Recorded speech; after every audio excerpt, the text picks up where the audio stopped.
이번 20대 총선의 빅 이슈 중 하나는 비례대표 공천이었는데요. 사실 비례대표 후보 공천과 관련한 잡음은 새삼스러운 일이 아닙니다. 이유는 간단합니다. 비례대표 후보 명단을 정당에서 짜기 때문인데요. 그렇다 보니 공천 권한이 있는 지도부의 영향력이 크고 당내 경쟁도 치열합니다. 낙하산 공천, 개파 공천, 돈으로 하는 공천 장사, 이런 부정부패 논란이 괜히 매번 나오는 게 아니죠. 이번 20대 총선도 역시 코드 공천 논란을 피해가지 못했습니다.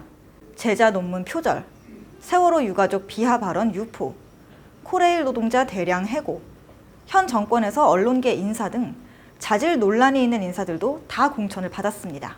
비례대표제의 취지는 군소정당의 국회 진출률을 높이는 데 있죠.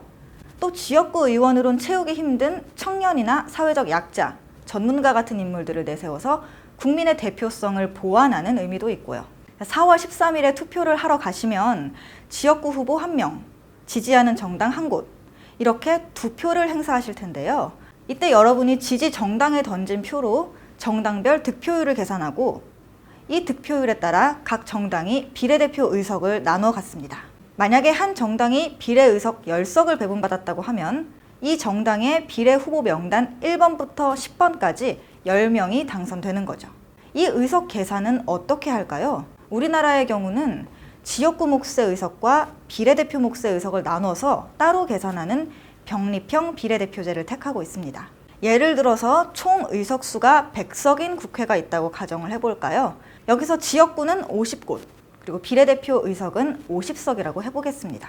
A당이 지역구 투표 결과 50곳의 지역구 중 20곳에서 승리했고 정당 투표 결과 정당 득표율은 30%가 나왔다고 하면 A당은 지역구에서는 20석을 따냈고 비례대표로는 총 비례의석인 50석 곱하기 정당 득표율 30% 해서 15석, 합쳐서 모두 35석을 확보하게 되는 거죠. 문제는 현재 한국 국회 구성비를 볼 때 지역구 몫의 의석이 비례대표 몫의 의석에 비해서 훨씬 많다는 점입니다. 지역구 의석수가 더 많으면 어떤 정당에 유리할까요? 지역구 승률이 좋은 정당, 즉 지역에 기반이 있어서 대다수의 표를 끌어모을 수 있는 거대 정당이 아무래도 유리하겠죠. 반면에 군소 정당들은 얼마 되지도 않는 비례 의석을 기준으로 의석수를 계산을 해봤자 몇 석 확보를 못하는 거죠. 그래서 우리나라에서도 선거제도를 좀 개혁해야 한다는 논의가 이루어지고 있습니다. 중앙선거관리위원회는 독일식 연동형 비례대표제를 대안으로 제시하기도 했는데요. 연동형 비례대표제는 지금 우리 제도처럼 비례대표 몫의 의석수를 기준으로 계산하는 게 아니라 국회의 총 의석수를 기준으로 한 정당의 총 당선자 수를 계산하는 방식입니다. 전체 의석수를 기준으로 계산을 하면 지역구에서는 성적이 나쁘더라도 정당 지지도는 있는 그런 소수 정당들이 받을 의석이 더 늘어나겠죠. 지난 19대 국회 선거 결과를 연동형 비례대표제로 적용했을 때의 차이를 한번 보시죠.